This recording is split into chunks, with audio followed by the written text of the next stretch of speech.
From the Detroit Free Press, it's Wednesday, December 22nd. Here are today's top stories, presented by Bush's Fresh Food Market. Calling all foodies, Bush's is hiring. Are you passionate about food? Looking for growth, development, and excellent wages? Come grow with Bush's and apply online at bushes.com/join our team. That's Bush's, BUSCHS.com/join our team. I'm Dave Boucher with the Detroit Free Press. Michigan Attorney General Dana Nessel told reporters on Monday her office would be allowed to review evidence obtained by Oakland County prosecutors in connection to the deadly Oxford High School shooting. Nessel said the details would, quote, be enlightening and, quote, give us a lot of information for a broad review of the shooting. One problem?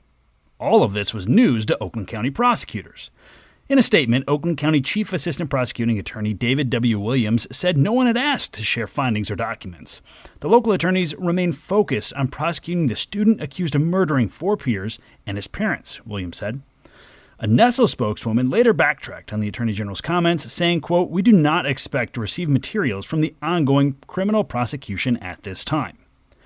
Nessel's statements are the latest related to her broader efforts to review the circumstances that led up to the deaths of 4 students and the wounding of 7 others, including a teacher, on November 30th at Oxford High School.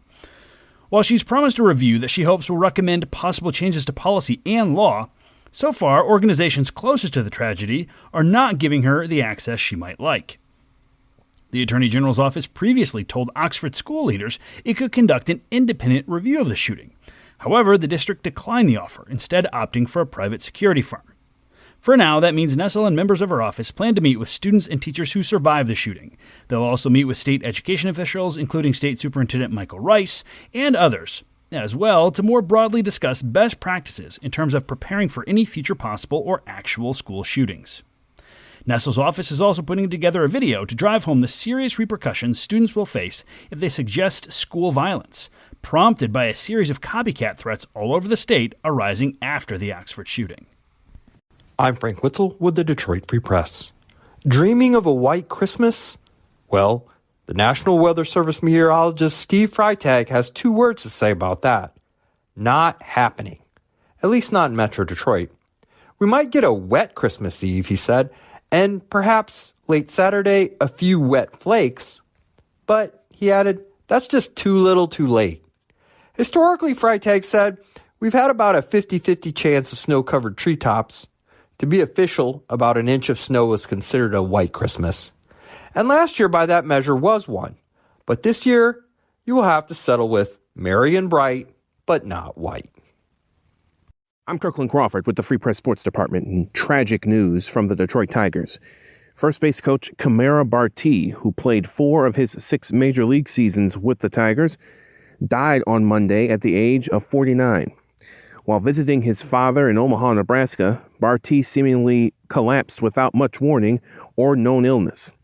Bartee got a call-up from minor league base running instructor position to first base coach in the middle of last season, when then third base coach Chip Hale took the top job at the University of Arizona. Tigers third baseman Jeimer Candelario said on social media that Bartee was much more than a coach. And pitching coach Chris Fetter said Bartee's smile and positivity would lift up those around him. He is survived by his father, his fiancée, and 3 children. For more stories from the Detroit Free Press, be sure to check out freep.com. That's FREEP.com.